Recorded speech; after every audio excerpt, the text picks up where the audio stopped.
is happening, peoples? We back. What up, people? As you can see. Well, we back. Well, we back. Yeah. I mean, G, you look like your regular self. Yeah. You forgot to but I mean, like, we as a collective, we back. Oh, yeah. Okay. Yeah. GQ. Hey, it's your boy Bars. Hey, it's your boy Danger Felix, aka The Buzz, aka Mr. Plot Twist, aka you know what it is. Hey. So how's everybody? How's everybody been? Everybody's good. It's weird. I see. I mean, you're there because I'm looking at you on the iPad, but G forgot to put on the. He's there live. Yeah, I see him on Facebook. There he goes. Okay, all right. There we go. There's a delay. I guess. I don't know. It's weird because I'm looking at you, but you were here. Right. Anyway, yeah, that's a little strange. My side, he still ain't here, but hopefully. But yeah, doing good, man. I wanted to set things off a little bit differently this podcast. So shout out something to put on your calendar. Nurses Appreciation Week this week, man. So shouts out to all the nurses. Yeah. Still going through it. As hard as we're going through it for the pandemic, they're going at least twice as hard with everything they got to deal with and see. Shouts out to Mental Health Awareness Month. Take care of your mental health, man, because health is wealth. And yeah, I think that's pretty much it as far as for the calendars, man. Definitely. I think it was also school staff appreciation too, because all this week they hooked us up with lunch, which was cool. Nice. This past week? Yeah, I know. It was like appreciation. The week that just finished, like they, every day it was catered by another restaurant nearby the school, so that was cool.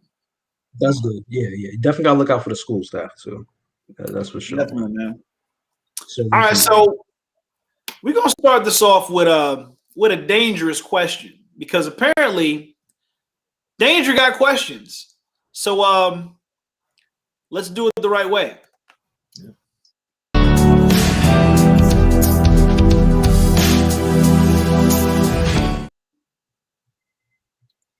All right, Danger. The shouts out to G, man. Shouts out to the producer. The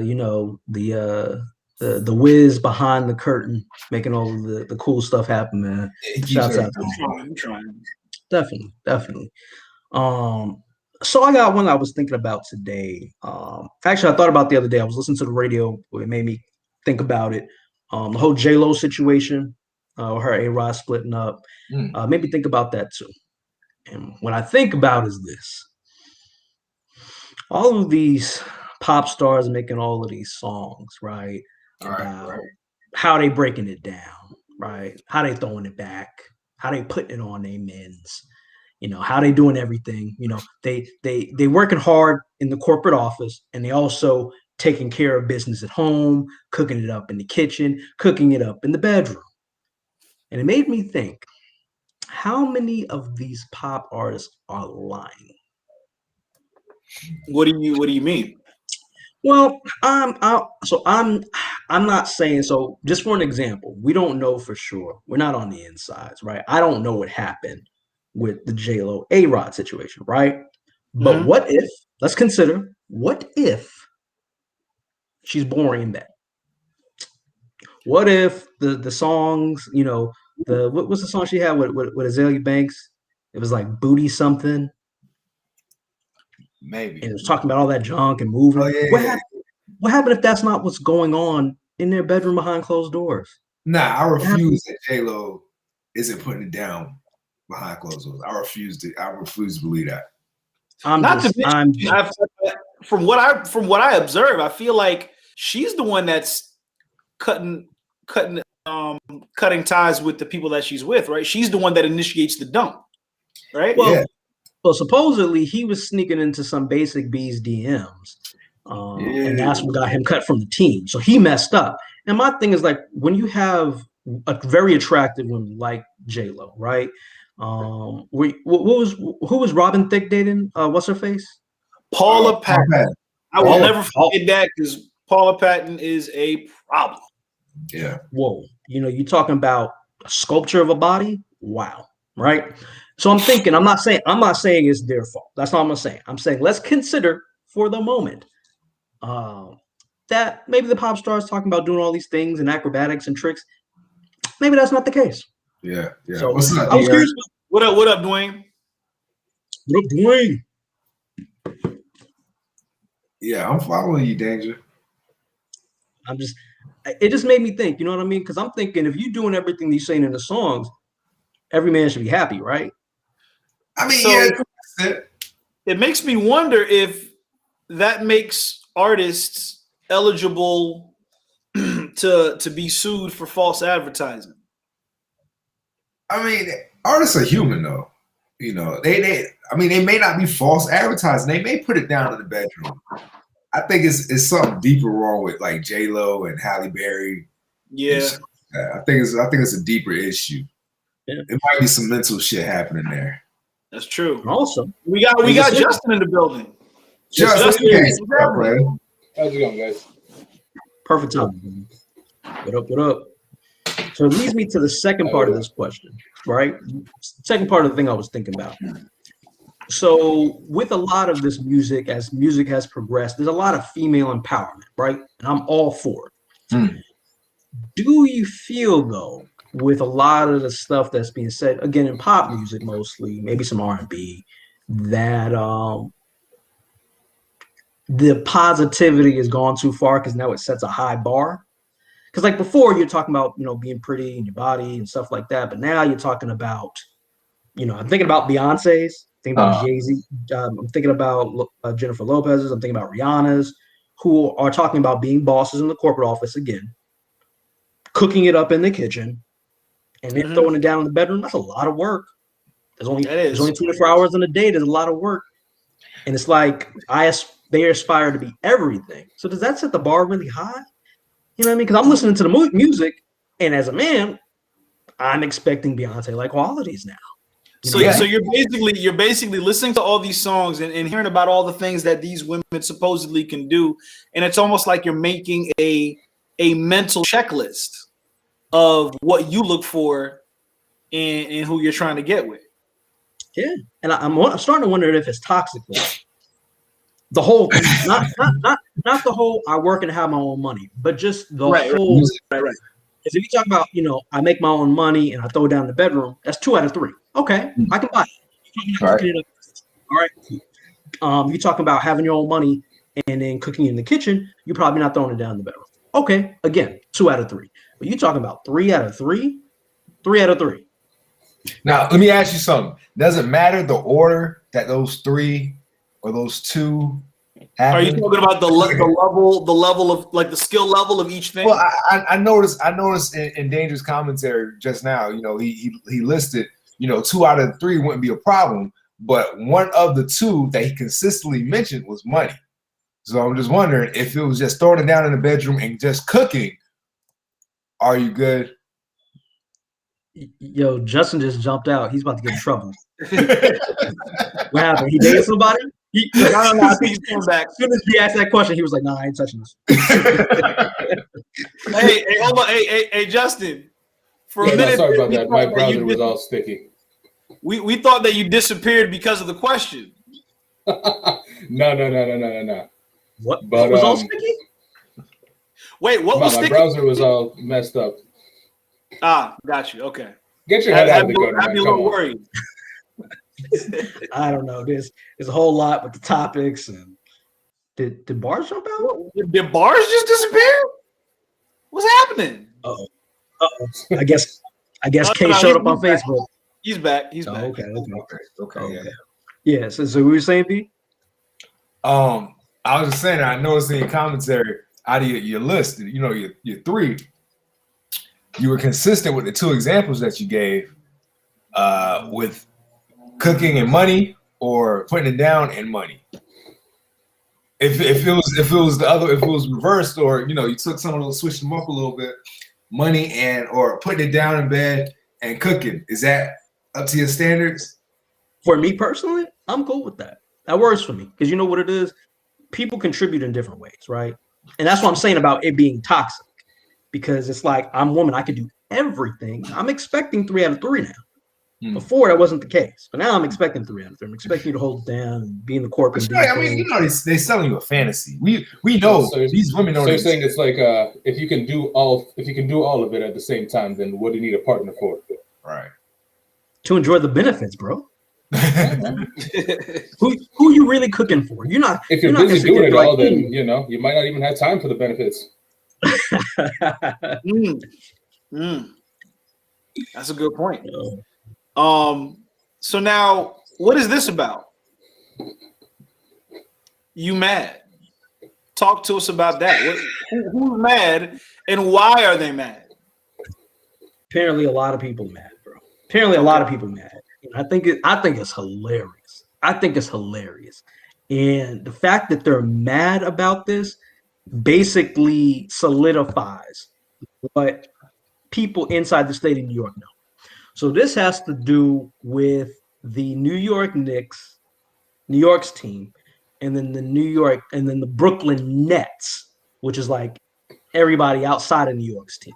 And that's what people have been saying. And they're like, oh, the Nets got everybody. They got everybody. They got Kevin Durant. They got Blake Griffin. They got James Harden. They got Kyrie Irving. They got essentially everybody, man. Whoever has ever been good the last 10 years, they got them, including the 3 superstars. So when I came across this story, it tickled me because James Harden, who's injured and currently out in rehab and whatnot, doing his thing, trying to get healthy. This is the cover, May 10th. You see the date of the New Yorker. Yeah. This is the cover. The Nets are the ones out front and the Knicks behind, right? Rightfully so, because the Nets have a ridiculous record. I think they're number 3 They just in the East. Number 3. Yeah. Just went to number 3, but they were like number 2 or number 1 for a while, a little bit back and forth. They're a phenomenal team with a phenomenal record. They got all these superstars, right? Definitely by far a better record than the New York Knicks. So James Harden went on social media after seeing this cover, and he photoshopped the cover to cut out the Knicks players. So the photo cuts out around where the basketball is to just show the 3 Nets players. Why this is hilarious to me is, as I said, the Nets have ridiculous talent and they have a way better record. But for some reason, James Harden's mad that everybody and their mother are talking about the Knicks more than they're talking about the Nets. Huh. You know why? You know why, bro? You know why? Because we're a heritage team. The Knicks are a heritage team. Everyone in New York loves the Knicks right now because the Knicks are winning. Everyone in New York, they love that. It's the epitome of New York culture. They scrap, they grind to be successful. Nothing for nothing. The Nets, the last 2 decades, have paid their way into playoffs. Not since Jason Kidd have they really grinded and worked to get there. The last time they had the Rush dude come in, bought the team, right? Bought the team, had Paul Pierce, was Kevin Garnett came with him, I think, that time. And they had somebody else. They had a whole bunch of people, right? That was the last time. So my thing is, there's a team that's on paper not as good as you, but somehow that still grinds your gears. Really? Come on, man. Come on. So, yeah. I love the New York on New York violence. This spectacular. I mean, that's it. That's all I really got for it. I can't say. I thought he was gonna follow up with something. I can't talk good shit, because the Knicks have been playing some really good basketball this year, unfortunately. Unfortunately. And the Nets, they have been a little underwhelming. They've been a little underwhelming, but they are still in the top 3. Knicks are still in the top 5. So there's respect due. Now, do I believe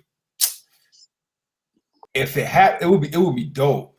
It would be dope if we got a Brooklyn Nets and a New York Knicks series. That would be really dope.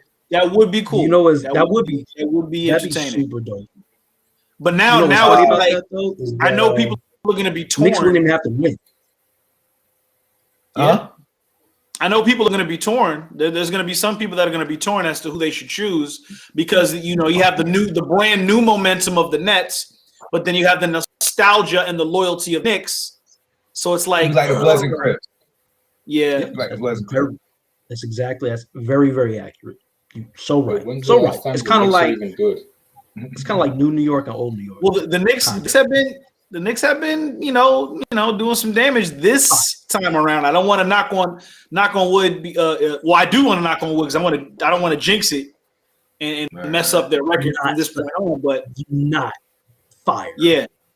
They, let's see how long this lasts. I think this probably goes hand in hand with the next topic. Cry me a Laker and other NBA struggles. So Danger, fill us in, Danger.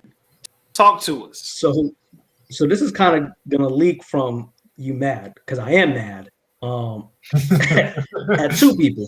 So speaking about the NBA, LeBron James, right? A phenomenal player. I think at the end of his career, he's gonna go down as he's probably gonna go down as the greatest player in NBA history just because of all the stuff that he does and his accolades and how long he's playing for and all that. But one thing that I think is going to hurt his legacy is that he bitches a lot, like more than any legend I can think of. I didn't hear Kobe talking about a whole lot. I didn't hear Jordan talk about a whole lot. I didn't hear Magic, Charles Barkley, none of those guys, right? And as equal as powerful as he is for causes like the Black Lives Matter movement and a lot of the police shootings and stuff, as vocal as he is and as powerful as that has been and positive, he also has some pretty major blemishes when it comes to the stuff that he's talking about as far as his career, NBA related stuff. And one of the things he said recently is that he was asked about how he feels about the play-in tournament. For those who don't know, NBA is doing things different the last two seasons. This is going to be the second season where they're doing a play-in tournament where there's essentially 10 playoff spots instead of 8. And the last two are not really playoff spots. They're postseason spots. So you have to win 2 of those games to actually get into the playoffs. So you have from 7 through 10 have to play in order to get into the playoffs. So thank you for that, Bart. So he was asked about what he thought about that, and he talked about how it was stupid. He said it was stupid, and whoever came up with it should be fired. Now, the funny thing is that, like I said, this is the second season with them doing a play-in tournament. Right. LeBron didn't say a single thing about this last season. Now, keep in mind, last season, the Lakers, I think, were seeded number 2 or number 3. It was either number 2 or number 3. I think the Clippers ended up being number 1. Did I get that right, Bart? Were the Lakers number 1 last season?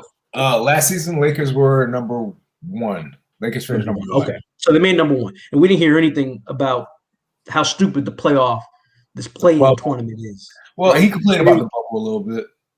Yeah, well, he mad about the bubble a little bit, right? But he ain't say nothing about the play-in tournament portion of it. Well, there wasn't a play-in tournament portion of the bubble, was there?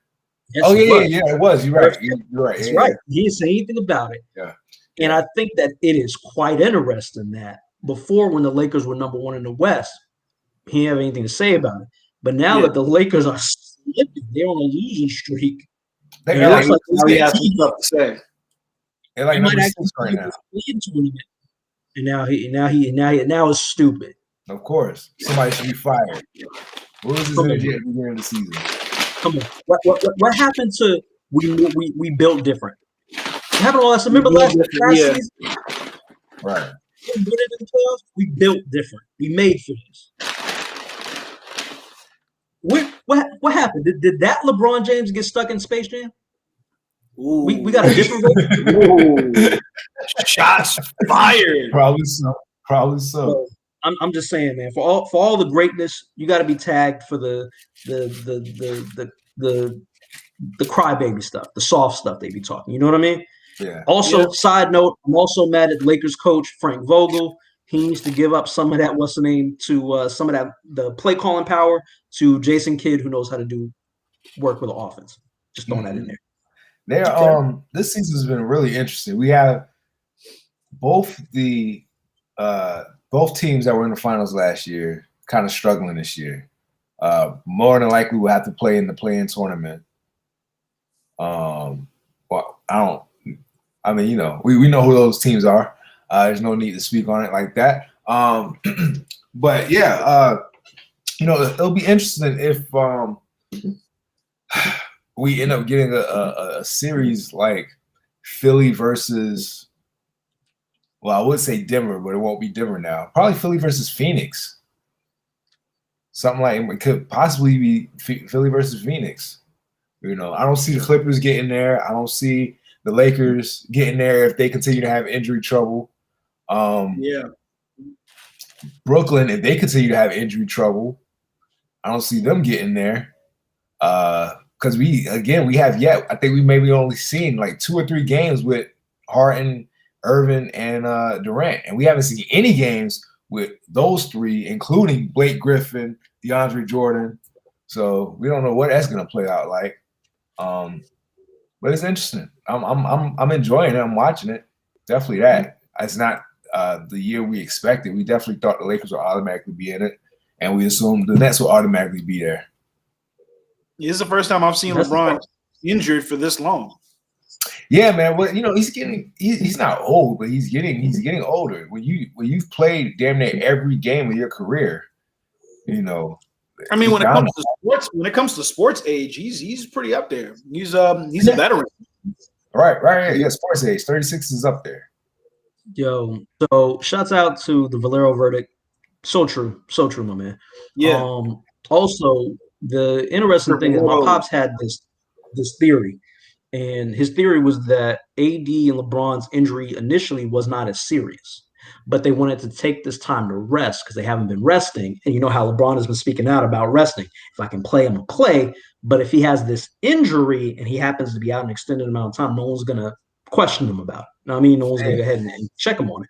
And I thought, wow, that makes a lot of sense. And I think I'm inclined to believe that. I think the issue was that he thought that the Lakers would be able to continue to win enough to keep them out of the play-in tournament. And then when they started slipping so much, they was going on losing streaks. He was like, you know what? This might be a problem, right? So he got together with AD and said, listen, I need the rest, bro. I need the rest. I'm older. If you can come back, you go back a little bit early. I'll try to, come in maybe last 2 games or last game, something like that, if needed. AD comes back. I don't know if he re-injured himself, but the other night he played and he stepped back on something. But the original thing, I think the original plan was to rest till the playoffs. And then when that didn't work, now people are rushing to kind of come back. And they're scrambling. Honestly, I don't even know if the original plan for LeBron was to rest until the playoffs. I think he might have gotten rest in the games. You know what I mean? But I think he's really injured. Like it's an ankle sprain, bro. It's a high ankle sprain, and he came. But he came back. He did come back, and that same game he re-injured his ankle. So, well, the whole thing is that he wasn't. So yeah, I see what you're saying. You know what I mean? I think the injury was real. I don't think he anticipated taking him out as long as it did. I figured he thought he could bounce back like he normally does. And then just re-aggravating that shit, it just happened to, work out that way. And then with AD, he's not perfectly healthy. Why? And without those two, the Laker team they're trash. I'm sorry. The team's not trash. Let me say this again. I don't know if I made this clear with a little dig earlier. Lakers are extremely talented overall. They have LeBron and AD are extremely talented. Nah, bro. Nah. Even without KCP is trash. KCP is not trash, bro. The Bald Mamba is not trash. Caruso. Kyle Kuzma is not trash, bro. Who else? Montrezl Harrell, Dennis Schroeder. All them boys can play. What's his face that we just got? Andre Drummond. All them boys can play. The problem is not the players. The problem is the coach. What's his name? Stephen A. pointed this out, and he made a perfect point. And it's a quick point to make. Frank Vogel, the head coach of the Los Angeles Lakers, all the teams he's been on previously, all his defenses have been top 5 every single time. Mm-hmm. But his offenses have been at the very bottom. So is your argument for the other players just the fact that the reason why they may not seem as good as LeBron or AD is because they're role players? No, it's because it's poor coaching. That's because it's poor coaching. And I say that to say this. When you look at the Lakers play, and I've watched almost every single game that the Lakers played, I've watched. If it hasn't conflicted with the Knicks game, because that's my priority. But when you watch them, he tries to run the same offense that he does with AD and LeBron when AD and LeBron are not there. So hold up. I'm sorry. The two key players, right, who fit this particular scheme because of who they are. You want me to just put in any other person and expect it to work the same. And at first, I thought he got it because we saw some of the games that we won. He moved the pieces a little bit. He took Marcus All out, started Drummond. He started doing some stuff. Kuzma, he played him a little bit different, let him go off ball, some post-up stuff. And I was like, all right, he gets it. And then the next game, he goes back to the same thing. And I'm just like, no. The problem is not the players. The problem is not your opponents. The problem is the game plan. So you have Andre Drummond, right? One last thing. Andre Drummond. He's a huge center. Mm-hmm. I don't mean just tall. He's also wide. He has weight to him. In the new NBA system, there's not a lot of those players anymore. A lot of people play small ball, which means that you can bully them boys in the paint. Why do they not feed him the ball in the paint? You use him like you use Shaq, because no one can stop him. He's injured too. But before he was injured, when they do feed him the ball in the paint, he doesn't capitalize. Not deep in the paint. They give it to him out. Yeah. They're using him like Dwight Howard used to be used. Mm-hmm. You're too big, right? You're oversized compared to your opponent. You don't got to do hook shots. Mm-hmm. You don't do hook shots. You're Shaq. You're not Dwight Howard. And no disrespect, you're definitely not Tim Duncan. Tim Duncan can shoot off glass. You're not that guy either. Get in the paint. Get the dirty points, man. You're right. Jason Kidd, tap in, man. Tap in. But yeah, also last thing is I love the play-in tournament for this reason. LeBron should actually be grateful for it because this might save them from being out of the playoffs. Real talk. Maybe depending on who they play. Bro, I was surprised. The Knicks and the Lakers have the same record. Well, that shows you how incredible the East is. The West is. It shows you how incredible the Knicks are, but it also kind of shows you how give a little credit. The Lakers have regressed. I'm just saying. It pains. It y'all, pains. Y'all like a game away from the Hawks, my nigga. It pains bars to give the Knicks any type of credit.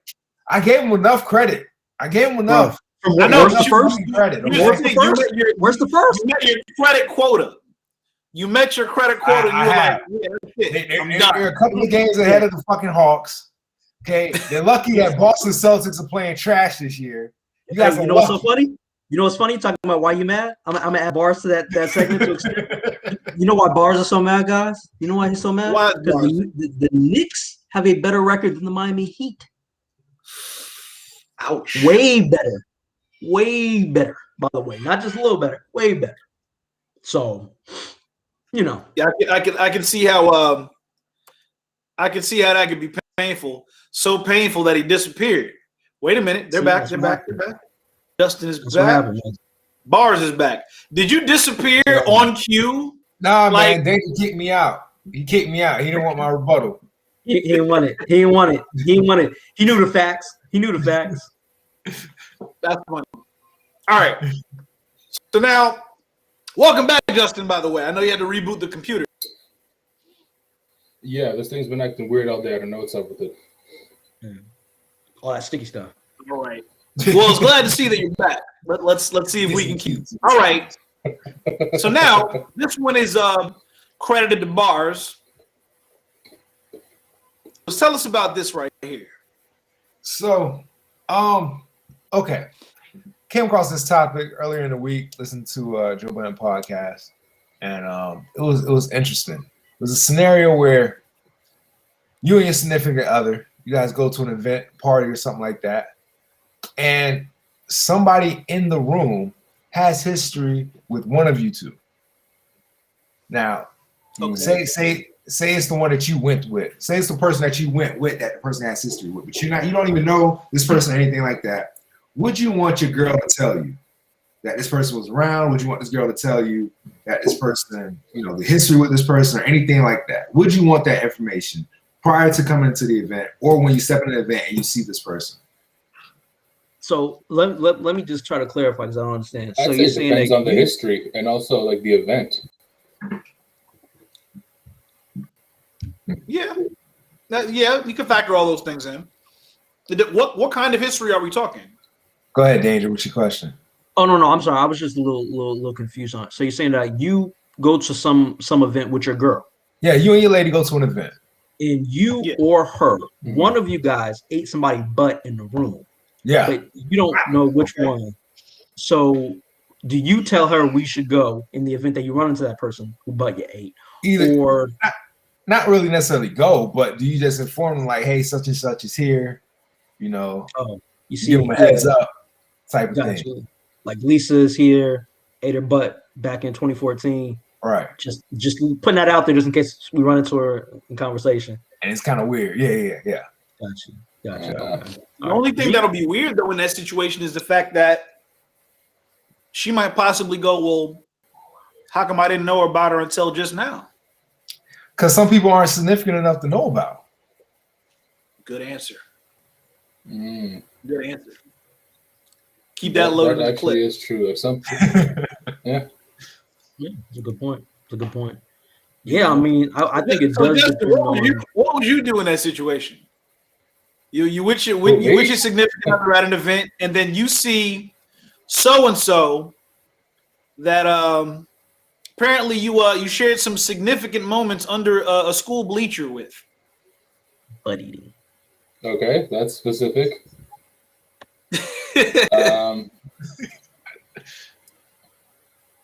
I don't know, because depends on also how long ago it was. But if it was more than 5 years, if it was more than 5 years ago, I'd be like, you know what, it happened way back then. It won't really affect me now much. But say you and your girl just met, you've been going out maybe a year, and this happened like a couple months before you guys got together, then maybe mention it. Okay. It's still fresh. Would you? Right. Okay, so you figure you probably would inform your girl, like say you guys are going to a class reunion, right? Your class reunion, you might inform your lady of the history you might have had with some of those classmates, right? Right. Everybody agree? No, I agree. No, yeah. You know what? I'd say at least a heads up would be nice. You know, heads up. I figure it's not even necessary. I just want a blindside her there. You know what? I figured that. You know what? I wouldn't tell her either way, and I prefer not to know. You know why? Okay. Because if we run into the person, what is the person going to say? You remember when we, were getting nasty in the back of your car, or you remember when you stayed over my mom's house? Like, people don't talk that way because people don't like their business out there. We dated back in the day. So maybe it's not worth bringing up because you know that they're not going to bring it up. Right. So, okay, well, let me ask you this. But here's the thing. Sometimes during those situations, there's exchanges that are made visually. Like you sometimes people can read a certain look that somebody gives somebody else and can tell that there's some history there. You know what I mean? So that might be a concern. Or what if it was a bad ending? You know what I'm saying? Bad breakup. You and this person haven't talked at all, but you walk into this party with your girl and you see this chick at the bar. You know she's there. Maybe she ain't see you yet, but you know she's there, right? Do you tell your girl, like, listen, there's this chick here. Me and her, it didn't end well, so there might be some energy if we cross paths. Just a heads up. It's about to be a test. We about to find out if she's a real one. Hey girl, he goes lying. The damn thing she said, she's lying. What are you saying? We're gonna have to see if she can fight. You said she was a liar, Justin? Yeah, just give her the good old, hey, things ended badly, so if she tells you anything messed up, it probably ain't happened. It's a lie. It's all a lie. Makes sense. It's a goddamn lie.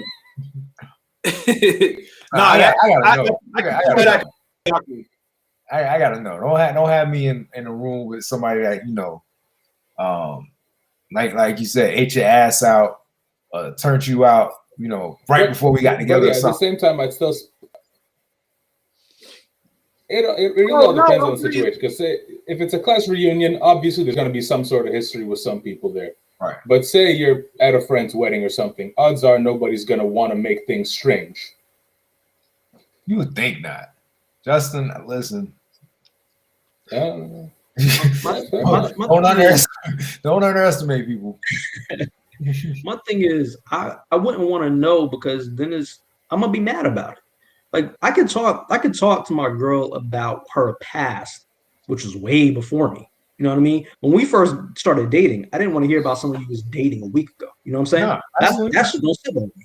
So I don't want to know, because even if it was a long time ago, the fact that person is here now, it's like it was yesterday and you cheated. But why does that make you mad though, Danger?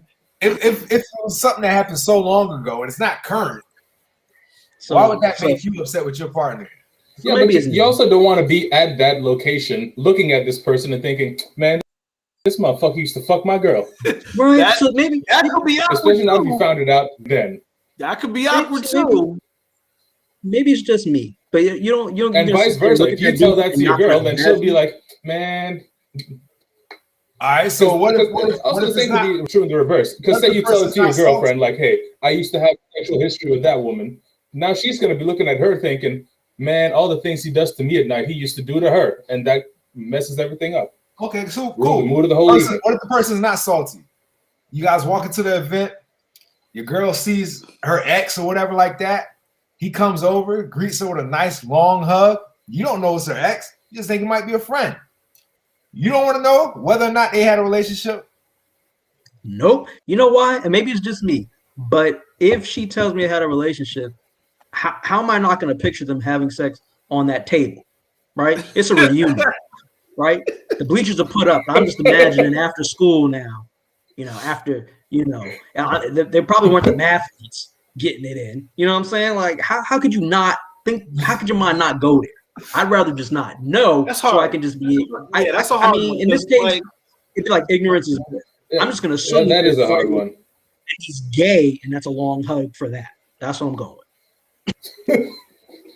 Now, here's another thing, right? Because with things like previous relationships, those are things you discuss earlier on amongst yourselves, not really when you're somewhere and like, oh, by the way, fucked her, ate her ass. Her mama done seen me naked too. That's just. Wait. You know what? I'm not even gonna ask. Because that was very specific. But here's another thing, though. Like, and I'm curious about this when it comes to you guys, because I remember watching Brilliant Idiots. I don't know if it was Brilliant Idiots or Breakfast Club. Charlamagne was saying that if he ever comes across an ex, he's gonna want to know that question. You know what I'm talking about? Right. Was he better than you? Was he, more blessed than you in the lower region? It's always going to mess with you because you're going to want to know.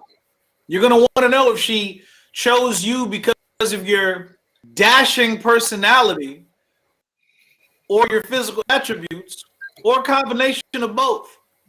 But then again, do you have it in you to want to know with that slight chance that just maybe to ask the question, the other individual might have the edge in a certain department? See, that's the whole thing, because if she, I feel like when something like that happens, tell you that, she's gonna lie. She gonna lie. He was trash in bed. She gonna lie. Exactly. Like, they can't trust him. Whatever you.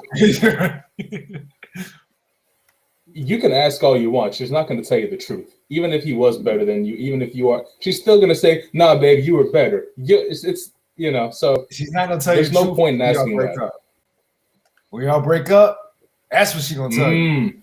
Mm-hmm. That's true. It's like, that's why your sex game was average. You said it was the best. Yo, I saw a clip. It was from like Court TV or something. And you know how they be at the end, sit there with the bailiff, and they, say their little last minute things or whatever. Yep. And it was this black chick and this white guy. Yeah. He's like, well, that's why you had to get surgery on your dick. It wasn't working. And you had to get an implant. No. No. That shit so quick. Then the credits rolled. And the nigga was just sitting there like, no. And you know what's messed up? The fact that he didn't even respond because he knew it was true. He couldn't get a response out. I mean, damn, lie. You're like, no, that's not true. Shoot, to paraphrase Kevin Hart, now you're sitting there with that "I got dick implant face." Right. Dick implant face. Really. Oh my goodness. That's tough. I don't know, man. That's a tough one. All right. We're gonna go into movie and TV series territory. All right. Starting with them. Now, I will say I'm somewhat caught up, but I did watch that episode. Episode. Okay. Justin, what about you? Yeah. You go ahead and spoil because I have not, as you might see from my background, I spent all week moving. Okay. Yeah. Very different environment. But man, look, them, especially that episode, there were multiple areas in the episode that make me cringe for different reasons. Mm-hmm. That conversation with the dude in blackface, that made me cringe because of how he looked. The prayer session was a little disturbing. Just everything. And it was like multiple levels of, okay, I'm cringing, but not for the reason you think. I'm cringing because of this. I don't know, man. It's just whoever wrote this either has some deep-rooted issues, or they have the most immense imagination I've ever seen. I feel like LSD every weekend.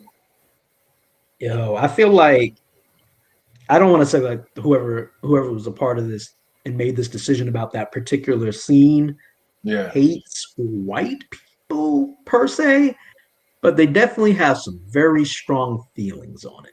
I feel like they did that scene to drive home the point of the evil that some, not all, some Caucasian people, the extent that they can go to against Black and brown people. I think it was kind of overkill, no pun intended, but it was, I understand you want to do something graphic to kind of make a point, but that was, even for me, too much, man. It was too much. Yeah, the scene lasted way too long. And the eeriness of it just increased it because it was so nonchalant. The act was so evil, but they were so nonchalant about it. And then the song. Yeah. So, Justin, we know you haven't seen it. So basically, it's a scene in the throughout the series. Justin, prepare yourself, brother. Prepare yourself. Oh no, you can go right ahead. So throughout the series, they kind of do flashbacks to allude this family's past throughout the series. Like you see little clips of this older white lady approaching an old house that the family was at before, and talking to the Black woman, asking about her child and things like that. And as the series progresses, it shows more and more of that scene. And then you get to episode 7, where it shows what actually happened during that interaction and why they left. And in that interaction, this white lady, she approaches the house. She meets the Black woman. They're having a conversation. She hears the Black woman's newborn child in the background. In the kitchen, he is. I don't think, maybe not newborn. He might be like 1 year old or so. And she hears him and she asks questions about him. And the black lady's like, okay, you kind of being a little weird right now. I need you to leave, go away. And she goes back in to, calm her son down. And then she goes back out to make sure the lady leaves. She hadn't left. And then she sees other people approaching with the lady, other white Caucasian people. And she runs in the house to protect her son.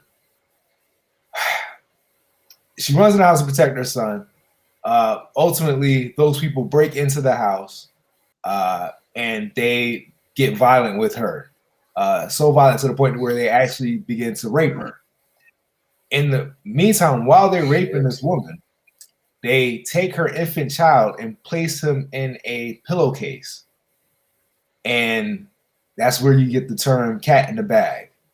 And they swing this pillowcase around. They toss it back and forth, swing this pillowcase around, eventually to where they kill the child.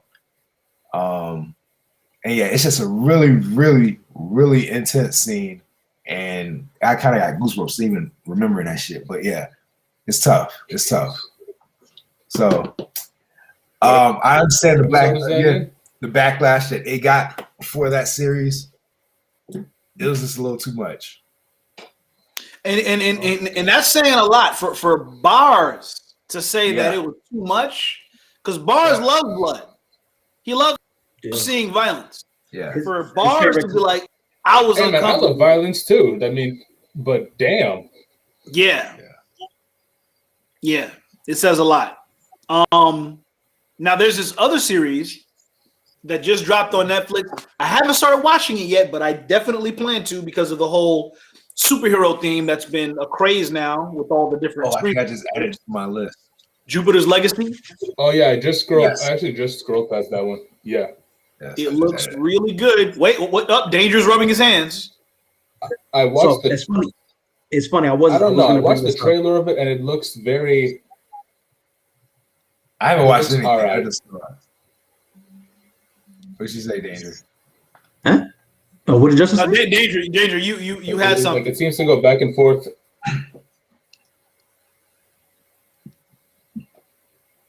No, Danger, you Justin, good? it's on you. No, it's on Justin. I want to hear what he thinks it sounds like. Oh, no. Oh no, so yeah, but I watched the trailer of it last night and it looks okay. Like I could see they're doing something between going back and forth between the past and the present. And but the superheroes seem a bit generic, all like super strength and flying. So I hope they at least get a bit more creative with like people's powers. But you know what? I'm definitely gonna watch it with at least some bit of an open. I'm gonna watch it with a bit of an open mind because we don't know. Well, I was gonna say, the argument can be made that we actually have to watch it to kind of know where we stand, because I'll tell you from the beginning of Invincible, I was like, but then the end, that last episode of Invincible, I was like, oh, y'all got me. I don't know, Danger, have you been watching Invincible on Amazon Prime? No. Okay. No. Whenever you get a chance, I did have that. Yo, Invincible is amazing. all 8 episodes are right. Last episode was amazing. What? Yes, it was. You've probably been seeing all the memes where he's like, think, man, think. So Danger, watch episodes 1 through 8. First of all, if you watch episode 1, the end of episode 1 will hook you in. And then you watch the rest of the series. When you get to episode 8, you'll be like, my God, how was I about every episode? Yeah. The end of every episode of that show is ridiculous. But yeah, that show is for a cartoon. Man. So listen, you guys are hyping it up a lot. So I just want to say that I'm gonna right now it's cutting season. Like I'm going through all of my watch lists on all of my platforms. I'm getting rid of anything that doesn't make the cut. Like if I haven't watched it by now, it's gonna go. I'll play the first few minutes of the episode. It's cutting season. I'm being very strict. So if I put this on my list and it's garbage. I've been doing okay. Look, honestly, there's too much to watch. Let me just say this: when it comes to Invincible, watch episode 1 all the way through. Even when you think there's credits, watch it all the way through. and you'll understand what we mean about it hooking you in, so you want to find out why episode 1 ended the way it did. And then when you get to episode 8, oh my gosh, episode 8 basically explains why episode 1 happened. All right. Okay. Yeah. All right. We'll put it on my list. I'm gonna check it out. And it's funny that you bring up the topic though about the superhero genre, because I was thinking about this like yesterday after seeing the trailer for the Legacy movie, and I was thinking to myself, man, what is it about this genre, this type of a film series, you know, the animes, all of it, the mangas, about superheroes? Because it seems like it's not a fad. It's been going on for such a long time. And where you think that, man, are people getting fatigued? It doesn't seem like it. It actually seems like people are looking for more of this content. You know, even if it's these even if it's the different takes, like on what's the one on Amazon Prime, which is like one of my favorites. The Boys. Yeah. You're looking for different takes on this same genre of superheroes. So I'm curious because it seems to be getting everybody. It's comic book fans. It's non-comic book fans. Probably. It could be the fact that, you know, a genre that wasn't taken seriously from before, now they're creating subgenres in the superhero genre. You'll have superhero comedy. You'll have a superhero spy thriller. You'll have a political thriller, Falcon and Winter Soldier. There's so many subgenres that they play around with, while creating the superhero genre as a whole. And I think that's what's keeping people interested, because of how different you can incorporate a superhero in a different genre and still take it seriously. And it's the escape factor. You know, people, we're all human and we're all imperfect and we all have our issues and mental problems and, you know, all that stuff. So these superheroes, they don't, well, in the past, they haven't necessarily held a spotlight on those type of issues when it comes to them. So now we're getting that side of a superhero. We're getting the more emotional side, whether it's the politics, like you say, G, with the boys and how they have that whole system set up, or just the mental health of superheroes and shit like that. I think it's just evolving with the times and how things are, you know. And again, superheroes, they're looked at, we look up to them. As kids, you look up to them. So it only makes sense for them to grow with you. Yeah, I figure that's probably the only direction it is to go. What more can they do? I mean, create more superheroes. You can't get tired of seeing people evolve and seeing fucking magic on screen. You know, you can get creative. Now they can come up with some new powers. You know, it's probably getting a little monotonous with the flying power, the super strength. You know, it'll be dope if you can come up with some different things, some new creative things. Yeah. Or if you're gonna have the same type of power, show us a new way to use that power. So show us something we haven't seen before. Like, I'll give a credit. This is a funny example. The Incredibles 2. The Incredibles 2, right? Elastigirl showed me just how dope it was to actually be able to stretch the way she does. Yeah. Because the stuff she was doing in that film was like, oh snap, that's actually kind of dope. Yeah, you know, motorcycle, like, that was tight. Yeah, pulling herself all over the city and flying and gliding and stuff. I was like, that's kind of dope. What's going on, Danger? You're muted. You're muted. Yo, I can't hear you. You're muted. Oh, so just saying, you know, make sure that The Incredibles is an animated movie, so let's make sure we keep it PG-13. Talking about, you know, seeing the way she move and stretch and stuff like that. You know, the powers of the. Hey man, if Pixar didn't want us talking about the moms like that, they wouldn't have given them asses like that. All right. It's true. Hey, look. Pixar knew what they were doing when they had that one scene in Incredibles 1 where she turned around and looked at her backside in the mirror. It looked in the mirror. Yeah, they knew what they were doing. They knew what they were doing. Gee, they got you, hungry. Hey man, look. Hey, the real question is though. The real question with Elastigirl is though: is her ass actually that big, or does she do that on purpose? Hey man, I don't know. I know at this point. At this point, she can make it as big or as small as she wants. That's a superpower right there. We're gonna start writing. We're gonna start writing. Her royal thickness can choose. The ass was a superpower. That's true. But yeah, the superheroes aren't exactly going out of style anytime soon. Yeah, that's true because people want to see what the next hero is going to be. It's a not just that. It's also it's like you were saying, Bars. It's a wish fulfillment to a certain degree. You watch it because every human being on the planet has at one point or another wanted to have superpowers. So being able to see that happen is just really cool. And essentially, you're kind of living through that character that you're watching on the screen. You know, right? So it's kind of a certain enjoyment factor there too. Like, I'm not sure if I'm allowed to plug other channels on here, but I was on YouTube a while back and I was watching this channel that I recently heard of called Cinema Therapy, and they go in deep talking about that stuff.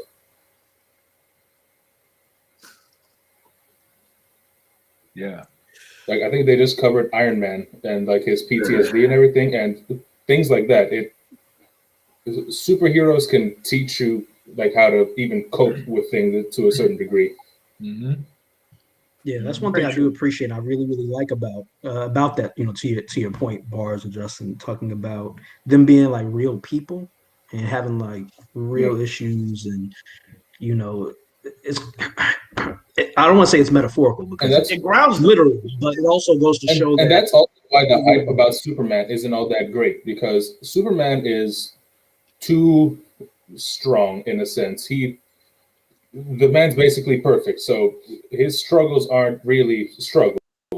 That's why people can relate more to guys like Wolverine, who are pretty much living in shit their whole life. Very true. Now we're going to move to another movie that Amazon Prime also has, Without Remorse. Now, let me put it this way: it wasn't a bad movie. It wasn't a bad movie. I wanted more, but it wasn't a bad movie. You know, Michael B. Jordan, aka John Kelly, aka the Black Jason Bourne without the memory loss. Mm-hmm. Pretty much.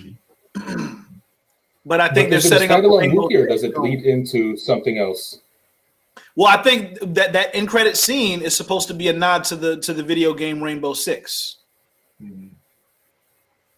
Okay, because a buddy of mine at work who actually also reads the book says it should lead into the Jack Ryan series. Oh, Jack Ryan was Tom Clancy? I didn't know that. Jack Ryan was Tom Clancy, yep. Okay. Yeah. I think so. Or is it John Grisham? It must be Tom Clancy if he's going if they're meeting. It has to Tom Clancy. No, it's Tom Clancy. Mm-hmm. Okay. Yeah, because apparently from how he explained it to me, he said Ryan is the CIA's fixer and he is Jack Ryan's fixer. So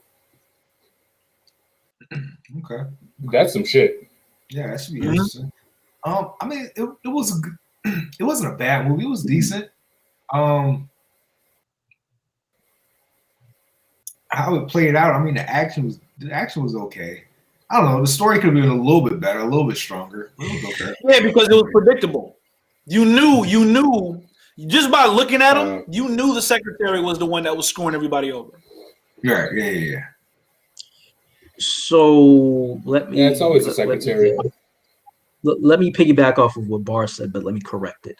The action scenes were dope. Okay, it was dope. Okay, dope AF. if I'm going to stretch it. Okay. It was only second to the Bourne series as far as that physicality and like the realism. Dope. Okay. Let's start there. As far as for the storyline, the storyline didn't live up to the action series. It seemed kind of, like you said, kind of transparent, like you kind of predictable, like you saw where it was going. I think the only way for this movie, I think it's a good movie. The only way for this movie to be considered a great movie is going to be dependent on what they do moving forward for the series. I think I don't know if it necessarily can have Jason Bourne potential, but I could see it reaching, kind of, that, not necessarily similar heights, but somewhere close to that with the way that they set it up. But they definitely have to do better. I like Michael B in that role. I like Michael B in that role. Yeah, a lot of movies now, they do sacrifice storyline for action. Yeah. If they could find a nice kind of balance, that would be greatly appreciated. Even with Mortal Kombat all over again, basically. I just watched Nobody. Okay. Have you guys seen Nobody? Not yet. Not yet. I actually plan on seeing it. I keep hearing that it's like it's like the poor man's John Wick. Poor man's John Wick, poor man Equalizer type of thing. Decent action. Storyline could be a little bit stronger. But you can kind of see that they may possibly make a series out of it. Okay. Which would be interesting. But check it out. Yeah, you guys check it out. We'll talk about it on the next one. So now the action scene's in there. Now there's some shit in there that's like, oh shit. Like, okay. Oh, really? It's kind of serious. Yeah. Okay. Is it believable? Is it believable that Saul Goodman is out there kicking ass though? Because when I saw it, that's my main concern. Is like I don't know. You know what? Yes. How he does it in this movie? It is because he doesn't come off. You can definitely never judge by looking at someone. Yeah, he even though he is of course you guys have seen the trailer, so he's some type of CIA government something. He has that skill level, right? Yeah, special set of skill.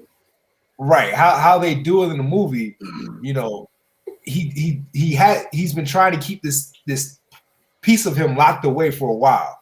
So at some point he's forced to kind of bring it out of him. So he's not as sharp. So it's believable. It is believable. Nice. Okay. Nice. Yeah. And to Justin's point, you're so right. You so can't now do the guys cover ever since MMA. Honestly, you can never tell just by looking, because we all know, for example, that Jackie Chan's a badass. But if you've never met the guy and you just met this goofy little guy on the side of the road, you probably think you could take him. Until he does a backflip over the nearby bicycle while grabbing a left toe, smacking you over your ear and critically damaging your vertebrae. Yeah. And then landing while still doing that goofy grin. Just like, have a nice day now, and just walk away. Right. All the while smiling. Oh, man.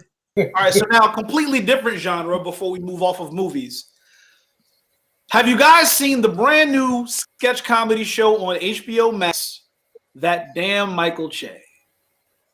I got it on my list. I read about it somewhere, but I got to watch it. I enjoyed it. I truly enjoyed it because it's his brand of humor. It's basically him without having to worry about the restrictions that NBC and SNL would put on him. Okay. Yeah. So it's like a Michael Che equivalent of Chappelle Show. I'm not gonna say it's up there with Chappelle Show, but I will say that it does fill the Chappelle Show void.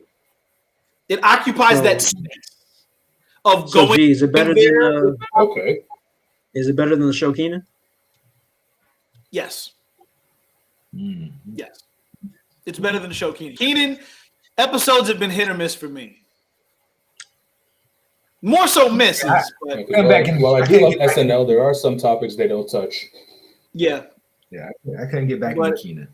No, but I watched the first episode of what's it called? Of That Damn Michael Che. Because his format is very similar to Chappelle's Show, but instead of okay, so like Chappelle would be in front of a live studio audience, and it's kind of like a stand-up sketch type of format, right? So in this case, it's more so like Michael Che is in a confessional, like an interview style, where he's talking to somebody off camera, and he'll set up something, and then they'll show the sketch. And then he'll set up something and they'll show the sketch. But then also there's a main sketch that stretches across the entire episode. And then there's little mini sketches as it goes along. But there's always one sketch, like one storyline sprinkled in with other sketches. Kind of like, okay, perfect example. Remember the episode of Wayne Brady? Yes. On the Chappelle Show? Yes. So the main long sketch was him going back to the show to get his show back. Right. But then in between, there were all these other ones. That's kind of how all of the episodes of that damn Michael Che is. There's one long sketch, and then there's sketches sprinkled in while that one long sketch plays out. Mm-hmm. It's very good. It's very good. It actually gave me some ideas. I mean, odds are he probably did want to have some sort of audience, but COVID. Yeah, you're right. True. But it doesn't take away from the comedic timing. And he has a lot of guest stars on the show. That's good. Like Method Man, and I think Method Man, Omari Hardwick, a couple of people from SNL is on there. It's I like it. Is it something that you could binge, or is it episode a week or something? Binge. You could binge it. All 6 episodes are out. Okay, nice. Okay. So this is dangerous style of random, but don't go back and watch movies from like the 80s and 90s. You're only gonna disappoint yourself. So I'm just gonna say that. Last night, so Doom is coming out again as I think another movie or maybe in a series. I'm not sure how they're doing it, but there's coming out with a new one. I was telling my wife how they came out with a previous version, like in the 2000s, and I remember watching on Sci-Fi Channel, and that there was one is The Rock in the with The Rock and Carl Urban. No. Are you thinking of Doom with an M at the end? Doom with N-E. Yeah, Doom, D-U-N-E. D-U-N-E. Oh, okay. Okay. Doom. I thought you meant Doom. That was a long movie, by the way. Okay. It's super long, right? So there's a new one coming out. They made one in the 2000s, and the original one was made in the 80s. So she wanted to check out the one that was made in 1984.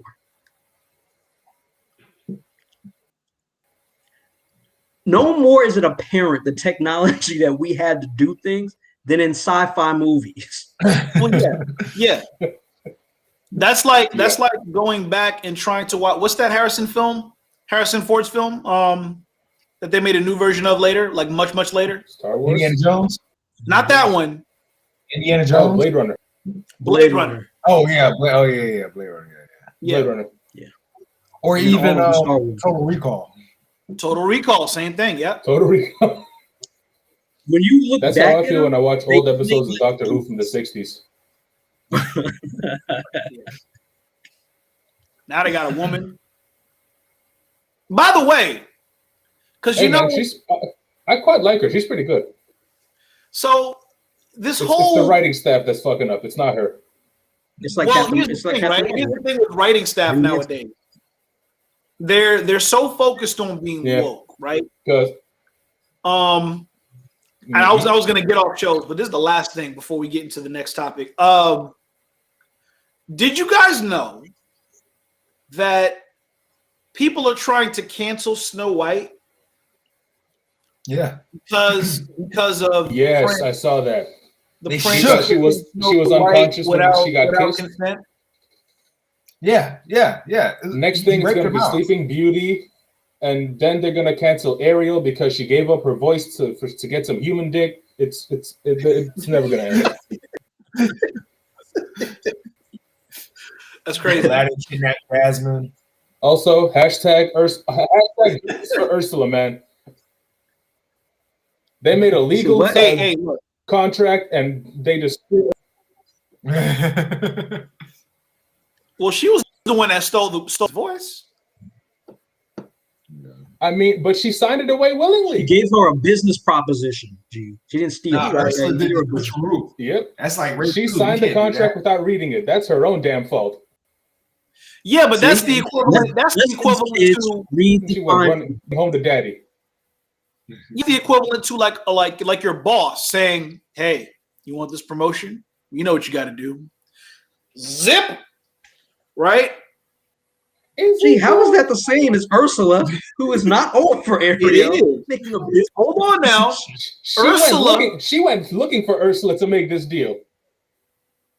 And Ursula was like, "Hey, I know what you want, but I gotta take this away from you. If you want him to get between your legs, you're gonna need some legs." And I just happen to have some legs.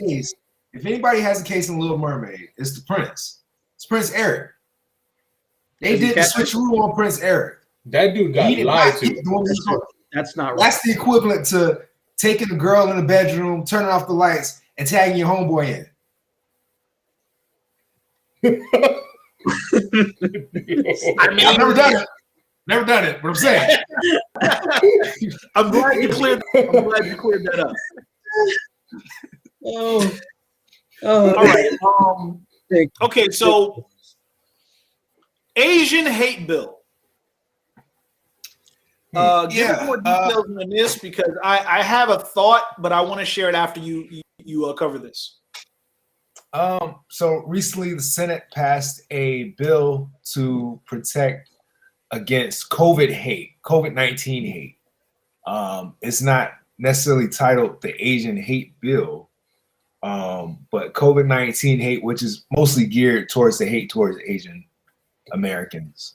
And that's pretty much it. I was curious on you guys' thoughts on this happening. Now, this happens after, I believe it was, I don't know if it was 3 Asian women were shot and killed in Georgia. Massage parlor. Yeah. And this came out after that. So how do you guys feel about that? Well, I think they'll attack anything except fucking guns. I don't know if you remember the Dr. Umar interview on Breakfast Club. Of course. Where he pointed out some things. Where he was talking about how is it this happened, and look how fast they were able to make up a bill to protect the Asian Americans. But then the black people that go through stuff time and time again, there's and the Emmett Till bill has been written, but it's taken forever for it to get through. Yet this one that came in much afterward pushed right through, no problem. Yeah. And I'm just curious as to what the holdup is with the Emmett Till bill to protect black people from certain racial discriminations and crimes. But the Asian bill, let's hurry up and get that done. I low-key feel like Asians I see what you're saying, but at the same time, more valued. I feel like Asians are more valued. I feel like you know that's it. They're more valued. I did hear. I mean, I do get what you're saying there. Yeah, I get what you mean, because they're less. They don't come across as, dare I say, threatening as we do. Mm-hmm. Well, here's the other thing about that though. Once again, going back to that same interview with Dr. Umar in Breakfast Club, he was pointing out that in the United States, Caucasians are vastly becoming the minority. They're no longer the majority. Well, they're slowly but surely not the majority anymore. And well, that was inevitable. But then as a I guess as a I don't want to say backup plan, but they allied themselves with the Asian Americans to kind of be like it's like they're passing of the torch. Like, okay, we're not the majority anymore, So we can't be, number one in everything. So we're going to pass our privilege to the Asians. So I'm gonna jump on that, G. So what it is that it's not that the Caucasian power people who are in power decided that they're going to ally up. It's the Asian community. It's the Asian continent. I think almost every single part of the world has been touched by the Western world and the Western way of life. United States, how the UK does stuff. And when you look at it, it's shown in Japanese culture, it's shown South Korean culture, it's shown in a lot of Asian cultures. And the difference is that a lot of people came over here, right? Italians, Swedish, German, they came over here a long time ago, and all of them were prosecuted. All of them were prosecuted along the way, right? But they were able to assimilate, and the Caucasian people who were already here started accepting them. Same thing kind of with the Asians. When you look at all the culture, everybody's been accepted. Not immediately, though. Well, the thing about it is that a lot of Asian people, they have a passion for other cultures. They accept other cultures. I believe that they have a certain respect for it. So it seems like they are easier to adapt and to assimilate. Native Americans did not want to assimilate. They had to go to war to assimilate, right? African Americans, well, we had no choice but to assimilate. We were taken here. For the Asians, they didn't really have to fight to assimilate per se. They were brought over here to work, right? They were brought over here to work. So they kind of saw opportunity, but they didn't have to go to a struggle to actually assimilate. Now, what I will say is that I think George Ty would beg to differ there. That they didn't have to fight to assimilate? I would love to hear what George Ty had said. Japanese prison camps and what have you. Yeah, so think about this, and this is funny because it kind of goes along with what Dr. Umar said. When you think about it, and also what you said, Justin, African Americans are the number one threat. We've been the number one threat since they brought us over here, right? Because we are, to them, superhuman. We were able to be overworked in those fields, right? We were able to withstand the heat, things that the Native Americans couldn't do, things that the Asians couldn't do because they tried with other cultures first, right? So when you sit there and talk about the Japanese internment camps, when you look at the history of America, we've had consistent persecution against African Americans, consistent, whether there's a war or whether there's no war. When you look at Asian people, a lot of the persecution that they get, it comes around events. Like prior to, so you had when they were working on the railroads, right? They thought they were just property. And think about it as lives, right? It's just workers to do that, not people. Okay, that's the railroad. Later on, you get the 1930s, Pearl Harbor. Even though it wasn't all Asians, it was just Japan. That's when they started doing Japanese internment camps. Not a whole lot going on since then, right? COVID. I don't remember. Maybe there was something after the Japanese internment camps that I'm missing in history. But you can see that there are ebbs and flows for them. There are blips based on events. For African Americans, there ain't no events. We haven't had anything since Jim Crow? Right. That's the only thing I could think of that's actually been a thing until maybe now with the Black Lives Matter movement, and that's just about airing out grievances based on what we've just been seeing. It's like after the fact stuff. So, and I feel like for the bill, man, I feel like the bill is more of a notice, like a PSA to people. I don't think it's anything real because do we have a hate crime bill federally? I think we have one for states. I don't know if we have one federally, but wouldn't you just do a hate crime bill for everybody? Because why are you going to say no hate crimes for Asians? You should say no hate crimes for everybody, and we're going to enforce it. We're going to take this serious now. Boom. Yeah. You think so? I mean, you would think after 9, Black Christians were slaughtered in a church, something like this would have been passed, for hate crimes. Instead of taking that dude to Burger King.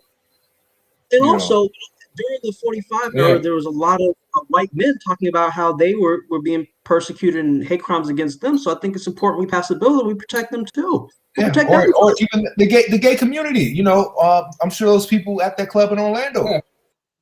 Yep. Right. Like a hate crime bill passed for them as well. Yeah. Yes. In Pulse, yeah. You know? Because while I do agree, mobilize a lot faster for the Asians than they do people in general, I also feel like they're just because Black people aren't getting as much justice as the Asians doesn't mean that the Asians don't deserve justice. You know what I mean? Mm-hmm. Yeah. I hear you. I think everybody deserves justice. And I think that this bill doesn't really. Absolutely.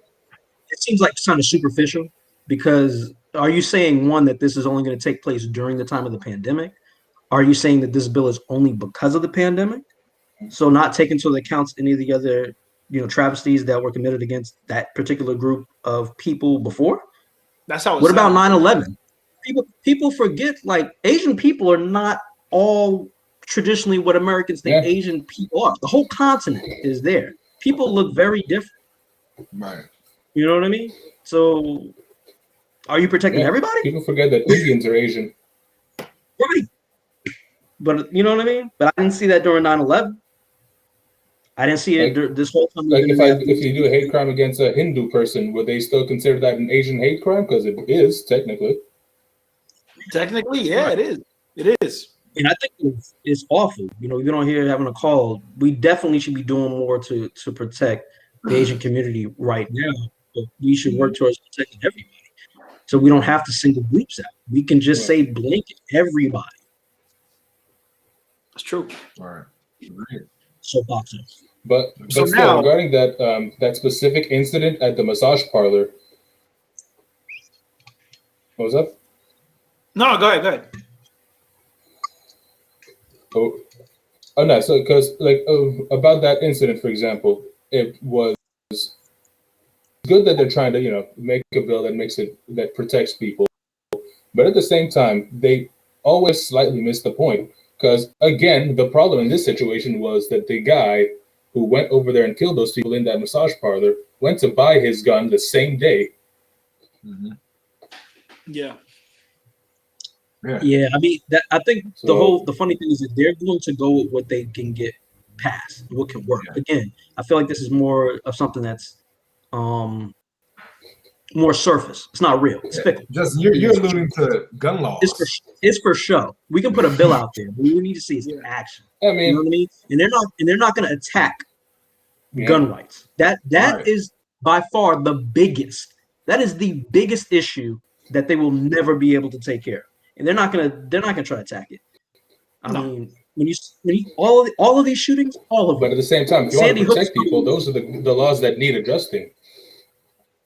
It is. Those are the fights that we need to stand on. But it's gonna take so much time and energy, and we're gonna be deadlocked. And that's what I'm saying. Like that. Yeah. Here's my thing, right? And this goes on to the next topic too. What gives Derek Chauvin the right to file an appeal after the verdict was set and basically confirmed what everybody already knew visually? He's I mean, the whole Chauvin thing is an absolute mess. He's gonna try. They're looking to get an appeal because they're saying that the news, the popularity of the case had an effect on the initial verdict. The fact that it was talked about in the news, the fact that it was showcased in the news, they're saying that had an effect on the initial verdict. That's what they're going with? He's a cop. I mean, yes, but at the same time, they're going with the idea that some of the jurors owned Justice for George Floyd shirts. They should, it should be inadmissible, whatever. So he's a cop going to prison. But he's gonna try to do everything he can to avoid that, because he knows that there are probably people in the inside that are furious with him, just waiting for him to get in there. Oh yeah. So of course he's gonna try any and everything he possibly could to not get in there, because he knows that. Because he's going. Yeah. Not to mention, he's probably on suicide watch too. Yeah. Because once he gets in there, they gonna get in there. Oh yeah. Oh, they busting his ass wide open. Wide open. Somebody gonna walk up there. He's gonna have a rough week. Like he's not gonna be able to sit down for a month. Yeah, very true. Very true. I don't know, man. I just this dude has some nerve. And then the fact that you have lawyers out there that are willing to go above and beyond to try to make this so for him. I mean, crazy. Free marketing, right? It's free marketing. Yeah. I mean, you don't care if you're guilty or innocent. We'll represent you. Oh, okay. As long as they're making that money. Right, huh? Yeah. All right. I'm trying to find this on because I saw this Australian headline of a trial. Actually, it said murderer found guilty of murder after the whole world the murder video or something like that. And I'm like, yeah, pretty much. That's accurate. Yeah. Because let's say there wasn't a lot of news coverage. The footage alone has been circulated everywhere without news coverage. Yeah, international. So is it? If there are aliens keeping tabs on the planet, even they've seen it. Right. I was going to look. Let me say this. Right? I was like, "This is some bullshit." Yeah. Yes. So you're gonna file an appeal simply because way too many people were exposed to it? I call BS on that. I'm sorry. I feel like we'll see. Yeah, that's like saying because we're talking about convict Charles Manson because everyone knows what he's done. You know. Yeah, I think we'll see. We're talking about justice and stuff. We'll see how this goes because we still haven't gotten to sentencing yet. We haven't. But here's the thing. I think we need to get to something a little bit more important and more pressing. Danger's mad at Grand Theft Auto 5, and we need to know why. We need to know why. Please fill us in. Listen, I know this might seem like off topic, and I don't want to say it's not relevant because Grand Theft Auto Online is still very, very popular. So I guess it's still kind of relevant. I'm playing Grand Theft Auto 5. Every now and then I'll play Grand Theft Auto 5 for the same reason that we were talking about the superheroes, the fantasy. It allows me to go and do certain things in the game that I don't do in real life. Like get some hookers, shoot some pimps. I was going to say take my car to a car wash, but yeah, those are things I do. Take your car. So I played the story modes. Which no one plays anymore because why? I know. I just don't want to pay the money to play online and have people beat me. Anyway, so I was playing and I was doing this thing where I try to go into the army base and I try to steal the jet plane, which can be very, very challenging. So I tried a couple of different things, went through some different characters, and I accidentally hit a button on one of my attempts, and then I realized that Grand Theft Auto and Rockstar effed my boy Franklin over. What you mean? How you say? Well, let me tell you. I drive the car over the fence onto the military base. I accidentally hit the radio button while I'm driving, and the car starts to move in slow motion. Everything is in slow motion. And I was like, wait a minute. This is not Franklin. I was playing with Trevor. Right? Not Franklin. And you know what I realized? I realized while it's not the same, because Franklin's special ability is that when he's driving, he can slow everything down, right? Mm-hmm. But he's essentially the same speed. He can move, maneuver, he's agile, and he's basically going the same speed. Everything else around him slows. Right. But when I was with Trevor and I pressed the radio button, everything slowed, including Trevor. However, it still had similar effects. There was still a slight delay. So I was able to drive all the way to the jet and jump out before they realized I was really there somehow. And that's when I realized, if everybody's special ability, how come Franklin is the only one that can kind of be replicated? The black man. Really? I feel like this is a portion of cultural appropriation. See, because you're replicating, right? You're stealing. It's not the same. It's not the same. But it's extreme. I feel you. That's tough. Oh, man. You know, stuff like that kind of makes you say,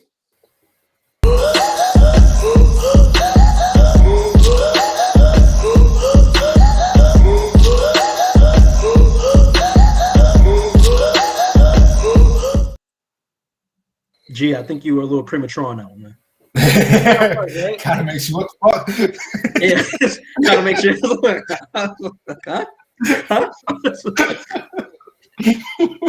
I guess it worked. She was like, "What?" In my mind, I thought I had it queued up where I was like, stuff like that makes you want to say, "Boom, what the." But I guess I was a little off. I knew what you were doing. I appreciate the effort, G. I tried, man. I tried. Sometimes technology isn't always dependable. So, but yeah, man. So Mars, is there anything you want to set up here as to what we're about to witness? No, not really, man. Not with my clip. You can go for it. Just shoot from the hip. I did, but I've been turned off from it. So Somebody shitted on you. Man. Damn, you got shitted on. How y'all knew what I was about to say? Because that's the only reason you stopped. So the chick was drunk, right? Mind y'all been trying to hit this chick. Oh, she's a bad bitch. Bad. Red, too. Right. I blame myself because I'm hitting her. Then I go off in there. Wow. I'm busting up. She hollering. So then I'm just... You smelled it. Ooh. And I pull my hand up, though. Damn. And I'm like, what the fuck? So I jump up. But she thinking I'm jumping up on some put in your mouth type. So she jumped clean over and... She sucked the shit off. All of it, because I guess she was trying to do it before I noticed. Jesus. All of it was off. And so, damn, then y'all kissed. Oh my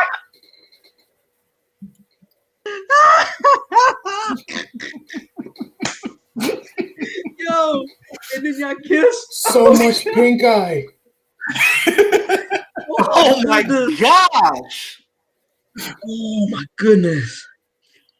What the hell was that? So I don't even think I got the story straight. I was innocent before I saw this video, man. Could you recap the event? What happened? So he was saying there was this chick that he had been trying to get with for a while, and he finally got her. One night it was drunk. They ended up having sex, and they had some anal sex. And he said he was just banging it out from the back, and he felt something. He reached out and he felt something, and his hand was covered in shit. And he jumped back, and he says he thought maybe the girl must have thought by his reaction she wanted him to, he wanted her to suck his dick. So she started sucking it and just cleaned it up. No problem. No problem. So wait a minute. So you mean to tell me that there was no type of realization? From the way he sounded, he made it seem like she might have knew what she did and tried to hide it. So she had no idea that she did shit on this dude. He said she did, and she tried to hide it. So she jumped on it real quick and cleaned it up before he could see. Yo, and that's how you clean it up? Yo, how can you try to hide that? Like, you don't know anything about the characteristics of this. She's taking this whole swallowing the evidence thing a bit too damn far. For real. I guess you gotta be confused. You can't do that with that. You can only do that with semen. Oh man. Nah. Man, she eating her own doodle and shit. I'm starting to think if she didn't make no face, maybe it's not the first time. Might not be the first time. So it doesn't matter how much you like this woman. You cannot look in the eyes after this shit. Oh, it's a wrap after that. We're done. Like, what are you gonna do? I appreciate the experience. Have dinner with her the next week or something. Just look at her and be like, I appreciate the story. She's killing those quesadillas. Yeah. Hitting up that bean soup. Was that Wendy's? Stop going to Chipotle is what she needs to do. Damn, girl, you eat a lot of kale.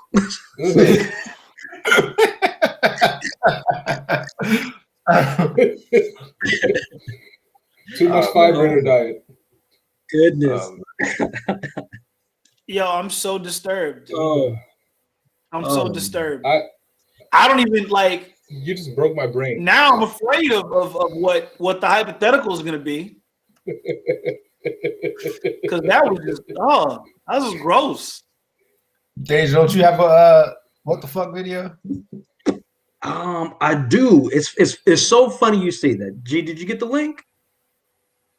I don't think I did. If not, I honestly thought the Grand Theft Auto was the WTF. Oh no. The WTF is something else. I'll probably have to put the link in, or maybe I'll cover it on the next one. But I'll probably reference back to this one because there's some similarities.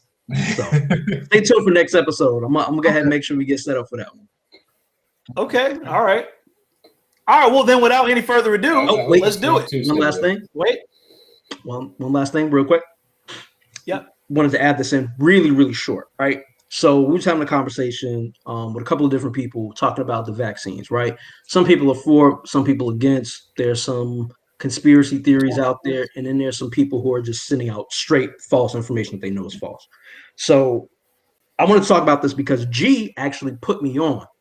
Before I actually got any of my vaccines, he was talking about the technology behind them. And when I heard about what happened with AstraZeneca, like not being allowed in certain countries, and then here in America, we had the issue with Johnson & Johnson with the blood clots, it made me curious. So I kind of looked into it a little bit further, and I found that the AstraZeneca and the Johnson & Johnson use the same technology to make their vaccines. It's a biosynthetic technology where they're actually injecting you with a portion of the virus, like a dead virus of COVID. And then your body's supposed to learn and know that it's there and then be able to fight it off because it's familiar with it already. Kind of how we do with flu vaccines. Moderna and Pfizer use the same technology where it's, mRNA? Yeah. Or mRNA, where they actually go ahead and program your body to make the enzymes to fight off COVID. So it basically teaches your body to do it naturally.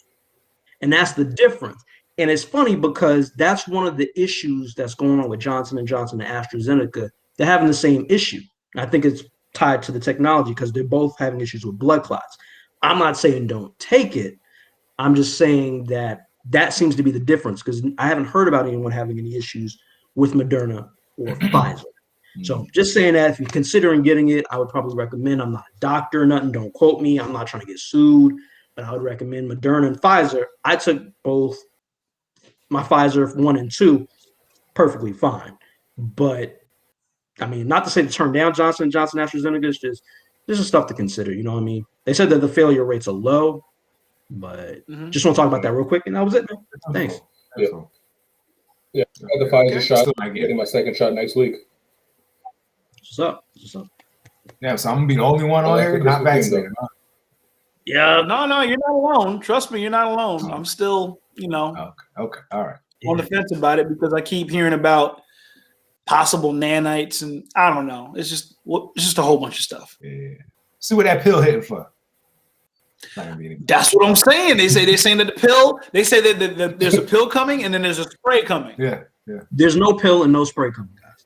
If we don't have it for the flu, we're not getting one. Tylenol, flu, and COVID. This is for real. Said it. Who said it? The CDC said it. Did Fauci say it? If CDC and Fauci didn't say it, people said it was coming. No. Those people not saying it. I'm putting that out there. If Fauci didn't say it, I don't believe it. Let's see how valid this is. We'll see. And Fauci is the hierarchy, not even the CDC. Fauci says that I'm cool. CDC, I ain't gonna lie. I don't know if you saw. If you look, check out what it says about what you can do after getting the vaccine. It is pretty funny. I'm not gonna say that. I'm just gonna say check it out. It's pretty funny. Okay. Oh man. Okay. I'll definitely check that out. I'm curious now. All right. It's about that time, gentlemen. It is.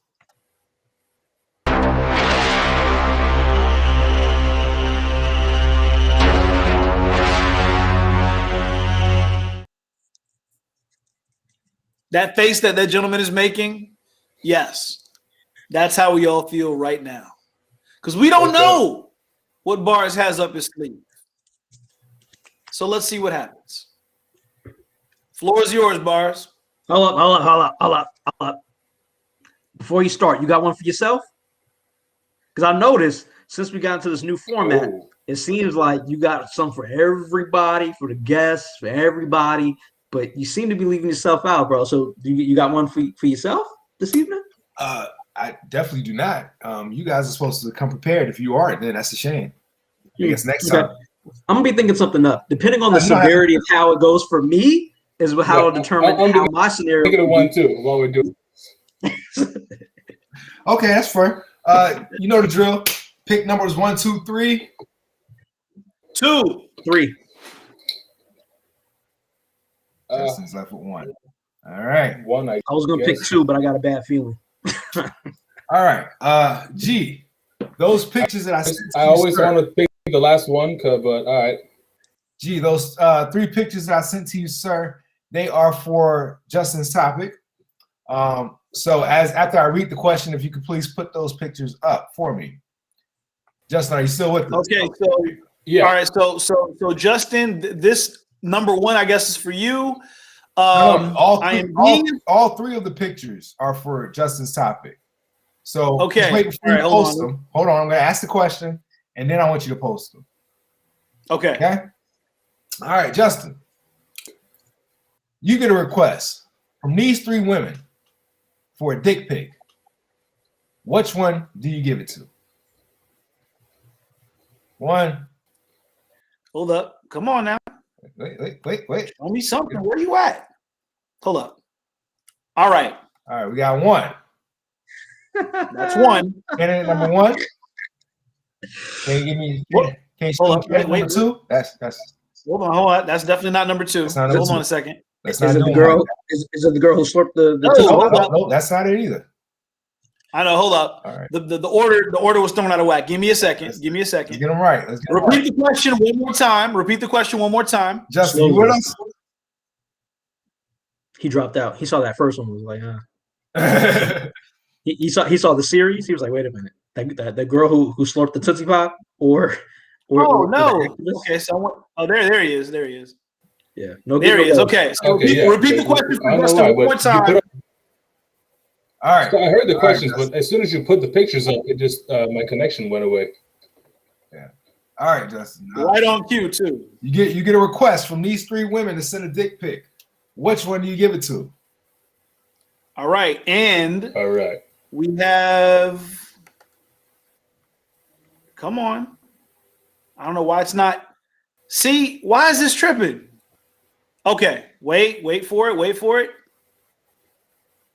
Okay. Number 1. Number 2. Number 2. Mm-hmm. Number 3. Well, I go for number 3, but the answer is none of them. Say it again. My answer is none of the above. I don't know you. If I don't know you, I ain't sending you a picture of my goddamn dick. That's fair. One more time. Just to review. Number 1. Number 2. Number 3. Let me full screen this right quick. You want me to run through them again one more time? I mean, number 3 is definitely the baddest one, but still, if I don't know you like well enough, I'm not sending you a dick pic. But if you did, no face, no case. It would be number 3. Yeah. So if you had no choice at all, well, not no choice, but if you absolutely had to, it would be number 3, right? Right. Okay. Why is that? Well, is that? I mean, black woman. Is that the thing? Is that why? I mean, that's certainly part of. Yeah, partially. Is the oil? Okay. They all look fake as fuck. She just looks the least fake. Well, okay, all right, that's fair. That's in fair. Her face, at least. They are all fake. All of them, but yeah.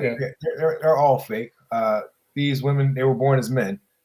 So your original answer was right. You were right. If you don't know him, you shouldn't. You should not. I tried to set you up. I shouldn't. I should have known. As soon as I saw the first picture, I saw that. I saw it coming too. That's the worst part. You said you started what? It was the second picture that gave it away for me. The second picture, I threw her in there. Yeah, I was like, hold up.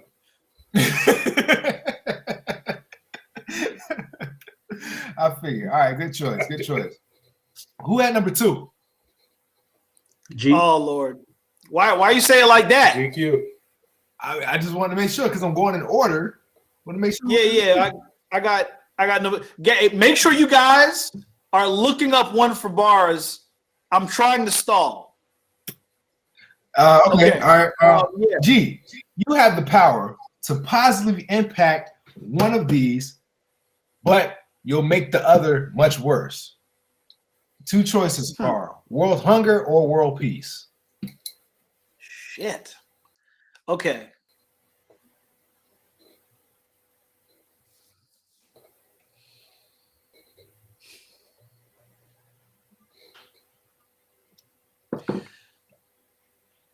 Okay, follow my logic on this.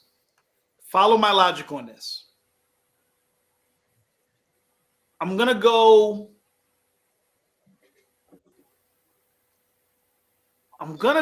hunger. Okay. Because with less people hungry, right? First of all, if everybody is well fed, more than likely 75% of those well-fed individuals are experiencing the itis. So therefore, they're way too tired to even fight about anything. And therefore, it increases the likelihood of world peace. Only because you think they won't be as angry. I think a lot of them will be less angry because they're well-fed, and dare I say, may some of them be a little sluggish because maybe some of them ate too much. I love it. Honestly, your logic makes sense. We've all heard of the term being hangry, you know. So if you're well fed, you're more likely to be calm. Sure. And it's nothing to mess with when you're hungry. Yeah. You ready to slap somebody if you ain't getting fed. I respect that, G. Mm-hmm. That is a real fair enough. Solid, thought out, I tried to think it through. Yeah. I tried to think it through. By the way, thanks for stalling. By the way, I think I thought of one for bars. All right. Oh yeah. All right. All right. Danger. Sir Danger. Tomorrow is Mother's Day, of course. Oh no, I got the dad one. Oh no. I thought Justin got the bad one, man. Oh, okay. All right. Everybody gets it now and then. Usually it's G. It makes me laugh, but now it's me. All right. Somehow I'm always the one who gets a one, so yeah. Keep that streak going, man. All right. So Danger. Tomorrow's Mother's Day. And all your mom wants for Mother's Day is some new dick. I had a feeling. What? Yo, tell me why I knew he was gonna say that. Tell me what. See, you don't have to say something like an adult toy, but goddamn, you don't have to provide the dick, Danger. All you have to do is pay for her vaginal rejuvenation. That's it. Oh, are you okay with that? That's where you messed up, player. That's where you messed up. I thought you had me. I lucked out again. Thank goodness Justin did get the bad one. This is a no-brainer. This is a no-brainer. I definitely pay for it. I don't ask no questions. And I specifically request from the plastic surgeon that I get a generic bill that just has the amount on it. I don't want to hear about procedure, what it was named, no notes, none of that. You pay it, you don't ask any questions, you look the other way. Done and done, brother. Thank you. Close. Man, I thought you were gonna tell me you had to find the guy or something. Yeah. But I was gonna say, I was like, I liked the direction, but I was like, oh, he got it off. I was trying to figure out where to flip it. That would have been. I thought you were gonna go for something like, but you have to find the guy and you have to put the condom on him or something like that. But you know what I mean? Whoa. That would have been heavy. Yeah. Intended. I thought I'm learning to think like bars. I thought he was going to go in the direction of you have to choose one of these three individuals to give it to her, and then he just named some random people. Yeah, that would make things awkward. GQ, just in case, and bars. That's what I thought. That's what I thought was going to happen. Oh man, lucked out, man. No take back season this week. We're not going down that road. Oh man. I got some ideas. All right, Mr. Bars. You're probably the last person. Seeing as you thought out these wonderful questions for all of us, and somehow my ass always gets the gay ones. All right, what's up? Whoa, does it? But, okay, phrase it. Phrase it. My ass always gets the gay one. You can't write this. Oh my goodness. Now, first off, thank you for playing that video earlier because it leads into my question. Say you've been with, now I'm not going to say your girl or your wife or what your situation is. Say you're with a girl. You've been with for 5 years. One day, it's your anniversary. You guys get drunk as hell. You're hitting it from the back, and she shits on your dick. You pull out, she turns around, sucks it, and then kisses you. How do you proceed? Can you stay with this woman after that has happened? She has sucked her own shit off your dick, kissed you on the mouth. Would you be? Hold on a minute. Hold on. I gotta get bars on full screen. I mean, so in order to kiss me, that means she weaved my stiff arm, right? She weaved my stiff arm. She weaved my jab. She made do all of that shit. She makes it through all of that. Now, mind you, you've been with this woman for 5 years. This is someone you're in love with. Yeah. Not to mention, this is not a regular peck. This is an open mouth kiss. That ain't what he said. You add sauce onto it. Yeah, you know, like you know, you just finish. You're just like, you know, yeah. Yeah, you get. What do you do after that? How do you continue on? Is that worse than the kiss you get at the head? No. Yes. All right, now forget it. Okay, no. Hold on. I'm sorry. Do you get kiss at the head? Listen, so what? No. I'm just asking a question. I feel like he's selling on himself. I was asking. So sorry, man. You got if she makes it past all of that other stuff, what I say, I have no choice but to stay with it. After kissing me with the shit mouth, I can't give nobody else that. I said, we is married now. Yeah, we stuck. You can't go nowhere because I'll be damned if you tell somebody that I let you kiss me with the shit mouth. It's not gonna happen. Hey, if you ever tell anybody. Ever. That would be the end of you. Not us. You.